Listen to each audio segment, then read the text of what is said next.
అమ్మవారి దంతాలు పడిన ప్రదేశం తెలంగాణలో తప్పనిసరిగా దర్శించుకోవాల్సి శక్తిపీఠం. అష్టాదశ శక్తి పీఠాల్లో ఒకటి తెలంగాణ రాష్ట్రంలో ఉంది. మహబూబ్ నగర్ జిల్లా అలంపూర్లో జోగులాంబగా భక్తులను అనుగ్రహిస్తోంది అమ్మవారు. కాశీ నగరానికి వరుణ, అసి అనే నదులున్నట్టే అలంపురానికి కూడా ఇటు వేదవతి, నాగావళి నదులున్నాయి. అందుకే ఈ నగరాన్ని దక్షిణ కాశీ అని కూడా అంటారు. పూర్వం ఈ ఆలయం శిథిలమైపోగా మళ్లీ విగ్రహాలను ఆలయంలో ప్రతిష్ఠించారు. స్థల పురాణం: తండ్రి దక్షుడు యజ్ఞం చేపట్టాడని తెలిసి పిలుపు రాకపోయినా వెళుతుంది సతీదేవి. అక్కడ అవమానాలు ఎదుర్కొని అగ్నిగుండంలో పడి ప్రాణత్యాగం చేసుకుంటుంది. సతీదేవిపై ప్రేమతో శివుడు ఆ దేహాన్ని భుజాన ధరించి లోకం మొత్తం తిరుగుతుంటాడు. ఇక శివుడిని మళ్లీ తన కార్యంలోకి దించేందుకు శ్రీ మహావిష్ణువు సుదర్శన చక్రంతో సతీదేవి దేహాన్ని ముక్కలు చేస్తాడు. అమ్మవారి శరీరం ముక్కలుగా పడిన ప్రదేశాలే అష్టాదశ శక్తి పీఠాలు. అందులో భాగంగా దంతాలు పడిన ప్రదేశమే అలంపూర్. ఇక్కడ అమ్మవారు తేజోవంతంగా దర్శనమిస్తుంది. గాల్లో తేలే కేశాలు, వాటిలో బల్లి, తేలు, గబ్బిలం, కపాలం కనిపిస్తాయి. ఎవరి ఇంట్లో అయినా జీవకళ తగ్గితే అక్కడ బల్లుల సంఖ్య పెరుగుతుందని, ఆ కళ మరింత క్షీణిస్తే అక్కడికి తేళ్లు చేరుతాయని, ఆ తర్వాత దశలో గబ్బిలాలు చేరుతాయని చెప్పడమే అమ్మవారి రూపం వెనుకున్న ఆంతర్యం. ఇంట్లో జరిగే శుభాశుభాలకు జోగులాంబ ప్రతిరూపం అని, అందుకే అమ్మను గృహచండిగా పిలుస్తారు. నిర్మాణ శైలి అత్యద్భుతం. అలంపూర్ జోగులాంబ ఆలయ దర్శనం భక్తులకు మంచి అనుభూతి మిగుల్చుతుంది. ఆలయ పురాతన నిర్మాణ శైలి భక్తులను ఆకట్టుకుంటుంది. 6వ శతాబ్దంలో చాళుక్యరాజులు ఈ ఆలయాన్ని నిర్మించారు.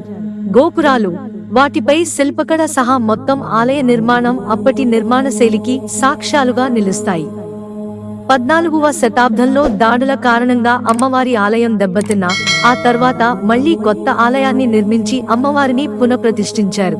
నిత్యం ఆధ్యాత్మిక శోభ. అలంపూర్ జోగులాంబ ఆలయం నిత్యం ప్రత్యేక పూజలు, భక్తుల రద్దీతో కళకళలాడుతుంటుంది. మంగళవారం, శుక్రవారం ఆలయం మరింత ప్రత్యేకం.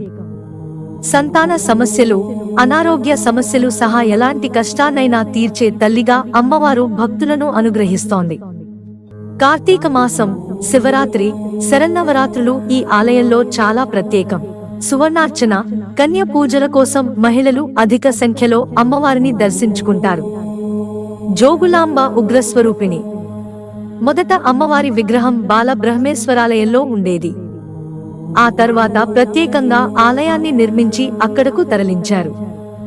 బాల బ్రహ్మేశ్వరాలయంలో ఉన్నప్పుడు అమ్మవారిని కిటికీ గుండా చూసేవారు. ఇప్పుడు నేరుగా దర్శించుకుంటున్నారు. నవబ్రహ్మ ఆలయం ప్రత్యేకం.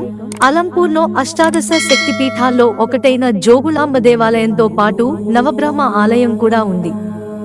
ప్రపంచం మొత్తం మీద బ్రహ్మదేవుడికి ఉన్న ఆలయాల సంఖ్య చాలా తక్కువ. రాజస్థాన్లోని పుష్కర్లో బ్రహ్మకు ఆలయం ఉంది. ఆ తర్వాత తెలంగాణలో అలంపూర్లో కూడా బ్రహ్మకు దేవాలయం ఉంది. ఇక్కడ బ్రహ్మ 9 రూపాల్లో దర్శనమిస్తాడు. బాలబ్రహ్మేశ్వర, విశ్వబ్రహ్మ, కుమారబ్రహ్మ, అర్ధబ్రహ్మ, తారక బ్రహ్మ, గరుడ బ్రహ్మ, పద్మ బ్రహ్మ, స్వర్గ బ్రహ్మ, వీరబ్రహ్మ పేర్లతో దర్శనమిస్తాడు. ఈ ఆలయాన్ని సందర్శిస్తే అంతులేని జ్ఞానం, సంపద కలుగుతుందని భక్తుల విశ్వాసం. ఈ ఆలయంలో శిల్పకళపై అధ్యయనం చేసేందుకు దేశ విదేశాల నుంచి ఎంతో మంది ఇక్కడకు వస్తుంటారు. ఇక్కడ శాసనాలపై అధ్యయనం జరుగుతూనే ఉంటుంది. మిత్రులారా, ఛానల్ సబ్స్క్రైబ్ చేసుకోవడం మర్చిపోకండి. ధన్యవాదాలు.